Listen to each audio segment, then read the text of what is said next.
അടൂട്ട് മൂത്തേടത്തുകുതിര് പഴയസ്ഥാനം പടാർകുളങ്ങര ഭഗവതി ദേവസ്ഥാന കളിയാട്ട മഹോത്സവത്തിന് മുന്നോടിയായി കുലകൊത്തൽ ചടങ്ങ് നടന്നു. അടൂട്ട് മൂത്തേടത്തുകുതിര് പഴയസ്ഥാനം പടാർകുളങ്ങര ഭഗവതി ദേവസ്ഥാന കളിയാട്ട മഹോത്സവത്തിന്റെ ഭാഗമായി കുലകൊത്തൽ ചടങ്ങ് ഭക്തിയുടെ നിറവിൽ നടന്നു. ദേവസ്ഥാന പരിധിയിലെ വിവിധ സ്ഥലങ്ങളിൽ നിന്നായി ക്ഷേത്രസ്ഥാനികരുടെയും കമ്മിറ്റി ഭാരവാഹികളുടെയും നേതൃത്വത്തിലാണ് കുലകൾ കൊത്തിയെടുത്തത്. കളിയാട്ട ദിവസങ്ങളിൽ ദേവീദേവന്മാർക്കും ശ്രീകോവിലിനകത്തും നിവേദ്യത്തിനും മറ്റുമായാണ് ഈ കൊത്തിയെടുത്ത കുലകൾ പഴുപ്പിച്ച് ഉപയോഗിക്കുക. ജനുവരി 28-ന് ആരംഭിക്കുന്ന കളിയാട്ട മഹോത്സവം 31 വരെ നീണ്ടു നിൽക്കും.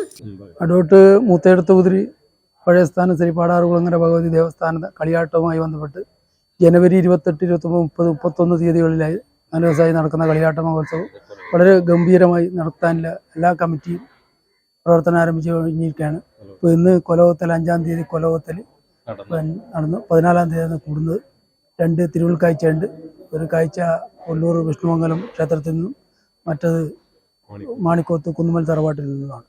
കളിയാട്ട മഹോത്സവത്തിന്റെ ഭാഗമായി തിരുമുൽക്കാഴ്ച സമർപ്പണവും വിവിധ തെയ്യങ്ങളുടെ പുറപ്പാടും കലാസാംസ്കാരിക പരിപാടികളും നടക്കും.